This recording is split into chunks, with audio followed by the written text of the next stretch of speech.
But by the end of 168, Marcus managed to raise 2 new legions, and he struck north with Lucius, where the co-emperors hoped to reinforce and reorganize the Danube border. At the outset, Marcus was probably planning to simply set the old order back to zero. But rather than falling back into their divided and submissive state, the Germans, led initially by Balimar's Marcomannic coalition, instead turned the heat up, and just like that, the last 12 years of Marcus's reign was written. War along the Danube for the rest of his natural life. Lucius, meanwhile, escaped what fate had in store for Marcus by dying in early 169, which was probably not such a bad thing for him, as tent life along the frozen Danube was nothing, and I mean nothing, like the pleasures he was used to enjoying in Antioch and Rome. With Lucius dead and buried, Marcus returned to the Danube in the autumn of 169, this time with his son-in-law, the eminently capable Claudius Pompeianus, by his side. While they were making preparations for a campaign across the river to assert Roman order, the Azages invaded Dacia, captured the gold mines, moved south into Moesia, and killed yet another governor. Marcus, naturally, ordered the legions to counter the invasion, but as soon as they moved forward, other German tribes launched their own raids into Roman territory, the most successful of which slashed through the Balkans before reaching and destroying the ancient and sacred temple of the Eleusinian Mysteries. Suddenly, Germans were crossing back and forth across the border at will, plundering whatever they could find before heading back home. The Romans scrambled to plug all the leaks, but all of this was merely a prelude for the great flood Balimar had planned. West of the Great Bend in the Danube, where the river begins its journey south, Balimar assembled 20,000 men from the tribes he had so carefully cultivated, and led them into the Roman province of Noricum. They clashed with the legionary garrison stationed at Charentum, and blew the outnumbered Romans out of the water. Suddenly, the path to Italy was clear. Leaving behind a contingent to ransack Noricum, Balimar led the rest of his army southwest. Foreshadowing future disasters for Rome, the Germans made quick time using the well-maintained Roman roads, and before any reasonable response could be initiated, they were banging at the gates of Aquileia. This was obviously now a crisis of humongous proportions.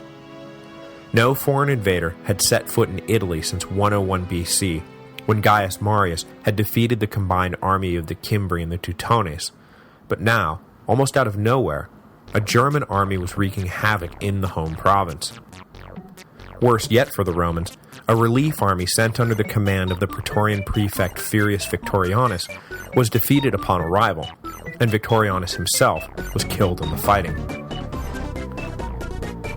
But, as the Germans had no siege works, Aquileia held, and a second relief force, this time led by Pompeianus and his trusty lieutenant Pertinax, was able to pry Balimar from his position and force him to retreat back into German territory. Marcus and the Romans spent the rest of 170 launching armies across the Danube on multiple fronts in an attempt to remind the Germans who was boss. But the results of these actions were mixed at best. The Germans had been purged from the empire proper, but the tribes were able to deal multiple defeats to the Romans in skirmishes and battles north of the frontier. By the end of the year, badly shaken, but at least having reasserted mastery of their own domain, Marcus opened negotiations with the various tribes to see what could be done about re-isolating them from one another. Through a combination of carrots and sticks, Marcus managed to break both the Azages and the Quadi, one of the other seriously badass German tribes, from Balimar's coalition, with both promising neither to fight the Romans themselves nor lend support to those Germans who did. The Romans were able to further fracture German unity, as lesser tribes began to get the sense that if they didn't cut their own deal with the Empire, that they would be left out in the cold when the big dogs decided to make peace. Not that diplomacy was the only tool working in the Roman kit.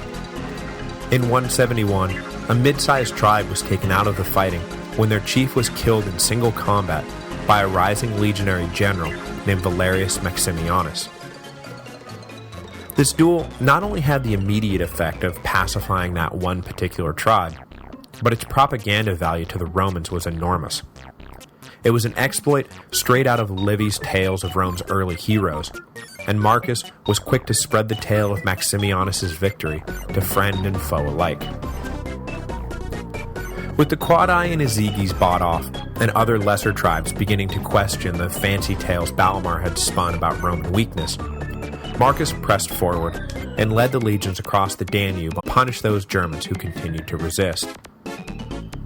Though we know little about the details of the campaign, we know that Balamar and the Marcomanni were humbled enough that peace terms were agreed to that included the return of Roman prisoners of war, and the Marcomanni respecting a 10-mile neutral zone north of the Danube. Marcus thought enough of the results of his efforts that coins from the next year bore the happy slogan, "Subjugated Germany," and he took for himself the title Germanicus. But this was not the end of Marcus's adventures along the Danube. Not by a long shot. Watching the Romans gain ground provoked fear among both the Ezygis and the Quadi that perhaps they had come to terms too quickly. The Ezygis in particular worried about noise being made by Marcus, that he felt the eastern nomads, who were not Germans per se, were too dangerous to tolerate in any fashion, and that he considered outright genocide to be the best policy for the Romans to pursue. The Ezygis, finding themselves considered not an equal power to be dealt with honestly, but a menace in need of extermination, decided to resume hostilities. But now fighting alone rather than as the part of a larger coalition, the Ezygis were defeated by the Romans in battle and were forced to withdraw, or face the kind of genocidal purge Marcus seemed to be planning. This defeat of the Ezygis prompted rank-and-file Quadi to revolt against their leadership, expel the Roman-approved king, and send money and men to help the Ezygis in their struggle for survival. Having already been accused by legionary officers of offering sanctuary to Germans still fighting Rome, this latest affront was too much to bear, and as quickly as they had ceased hostilities, war with the Quadi was back on. And not just war. The combined effect of their clandestine support for Rome's enemies and this latest overt abrogation of the treaty convinced Marcus that the very existence of the Quadi too was too dangerous to tolerate. More and more, this war ceased to be about restoring the old border stability and began to coalesce as a genocidal campaign to eliminate huge portions of the German population. In late 173, a combined force of Quadi and Ezygis raided Pannonia, but as they made their way back across the frozen Danube, they were surprised by a Roman army led by Marcus personally, who, in a very short time, had transformed himself from a bookish philosopher into a highly effective leader of men. That is not to say that he ceased his intellectual reflections, just that he refused to allow his natural tendency towards intellectual isolation to get in the way of the fact that right now, Rome needed a general, not a philosopher. But when he wasn't consumed with running his various campaigns, Marcus did steal time for himself, and it was during the war with the Quadi in particular that he began to write and compile what would become known as the Meditations, a book mostly comprising self-reflective aphorisms designed to help Marcus himself deal with the immense burden he was forced to bear. I hope to elaborate on this key addition to the Western canon a bit more next week.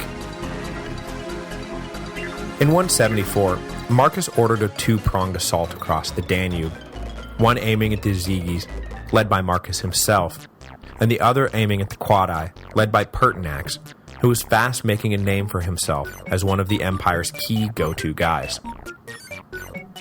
The two campaigns of 174 are notable for providing the Romans with the two great miracles of the war.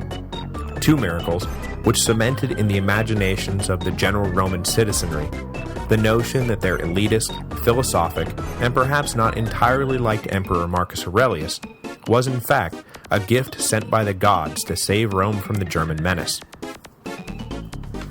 The first miracle came while Marcus was campaigning against the Ezygis. The Romans were being pressed hard, and defeat seemed imminent, when suddenly the clouds darkened and a lightning bolt struck and destroyed the German siege works. Terrified, the Ezygi line collapsed, and Marcus rolled to victory. This became known as the Lightning Miracle. The second miracle came about a month later, while Pertinax fought the Quadi. The Romans found themselves surrounded by a much larger Quadi force, and though they were able to temporarily resist attack, there seemed to be no escape. Compounding the danger was the fact that the Quadi had effectively blocked Roman access to fresh water, and in the heat, the legions were becoming dehydrated. With Roman morale sinking to its breaking point, the Quadi were about to launch what was shaping up to be a massacre, when suddenly, the clear skies clouded over and began pouring rain. The demoralized legions suddenly sprang back to life, catching water in their shields and helmets and drinking deeply from this sudden gift from the gods. The Quadi, recognizing that they needed to act fast, closed in on the Romans, many of whom were so busy drinking that they forgot to watch out for the enemy. The ensuing battle was a mess of blood, mud, and rainwater, but the sudden turn in the weather proved decisive, as the Quadi were driven back as much by hail, thunder, and lightning as by any Roman sword. This became known as the Rain Miracle. Though neither miracle led to decisive victory, momentum had clearly shifted to the Romans, and though the rest of the year saw nothing but an inglorious series of hard-fought, brutal skirmishes, Roman morale remained high, while German morale plunged. By 175, the Quadi were ready to settle, convinced now more than ever that battling the favored-by-the-gods Romans was pointless. Marcus granted them the same peace he had offered the Marcomanni, though he made a point of simultaneously lifting some of the imposed burdens on the Marcomanni as a reward for keeping out of the recent fighting. The Ezigis held out for a little while longer, but, finding themselves totally isolated, further hostilities seemed pointless. They sent envoys to Marcus requesting terms, but the emperor held to his genocidal line and refused to negotiate surrender. The Ezigis were slated for extinction, nothing more and nothing less. But then, just as the Romans had been delivered by a sudden twist, just as Marcus was closing in for the kill, word came of a crisis in the east. Perhaps spurred by erroneous reports of the emperor's death, Avidius Cassius, hero of the Parthian War, who had been given the governorship of Syria as a reward for his service, allowed himself to be hailed emperor by his troops in mid-175. The other eastern legions followed suit, and just like that, seemingly without cause or warning, Cassius found himself leading the whole Eastern Empire in revolt against Marcus. The Syrian general could perhaps be excused for acting prematurely in a bid to snatch power in the vacuum Marcus's death would have left at the time. His chosen heir Commodus was still only 14 years old. But in persisting with his revolt, even after he learned Marcus was alive and well, Cassius became a full-blown enemy of the state. Marcus was forced to set aside whatever plans he had for sealing the deal along the Danube and rush east to deal with Cassius's revolt head-on. This sudden domestic eruption was nothing short of, well, a miracle for the Ezigis, whose peace envoys now found themselves returning home with favorable terms. They had to return their prisoners of war and provide about 8,000 horsemen to act as auxiliaries for the legions, but other than that, they would be left alone. Rather than facing extinction, the Ezigis found themselves welcomed into the Roman fold. Next week, we'll follow Marcus east as he attempts to quell the totally unexpected